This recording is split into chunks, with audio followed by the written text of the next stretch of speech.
జై శ్రీకృష్ణ. భగవద్గీత 3వ అధ్యాయం 40వ శ్లోకం. ఇంద్రియాణి మనోబుద్ధి అస్యాధిష్టానముచ్యతే ఏతైర్విమోహయత్యేష జ్ఞానమావృత్య దేహినం. ఇంద్రియములు, మనస్సు, బుద్ధి ఇవి కోరికల మూలస్థానం అని చెప్పబడును. వాటి ద్వారా అది వ్యక్తి జ్ఞానాన్ని మరుగుపరుస్తుంది మరియు జీవాత్మని భ్రమకు గురిచేస్తుంది. కామముని అనగా మన కోరికలను నివసించే స్థానాల్ని వెల్లడి చేయటం ద్వారా శ్రీకృష్ణుడు ఇప్పుడు వాటిని నియంత్రించే పద్ధతి ఒకటి ఉందని వివరిస్తున్నారు.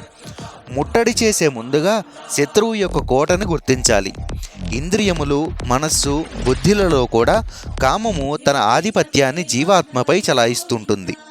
ఈ కామ ప్రభావంచే ఇంద్రియ వస్తు విషయములు ఇంద్రియములను కోరతాయి. ఇంద్రియములు మనస్సుని పిచ్చి పట్టేటట్లుగా చేస్తాయి. మనస్సు బుద్ధిని తప్పుబారి పట్టిస్తుంది. అప్పుడు బుద్ధి తన విచక్షణా శక్తిని కోల్పోతుంది. బుద్ధి మసకబారినప్పుడు వ్యక్తి చిత్తభ్రాంతికి లోనయ్యి కామానికి వశుడై దాన్ని తీర్చుకోవడానికి ఏదైనా చేస్తాడు. అంటే తన కోరికను తను తీర్చుకోవడానికి ఏదైనా చేస్తాడని అర్థం అన్నమాట. ఈ ఇంద్రియములు, మనస్సు, బుద్ధి అనే పరికరములు తమంతట తామే చెడ్డవి కాదు.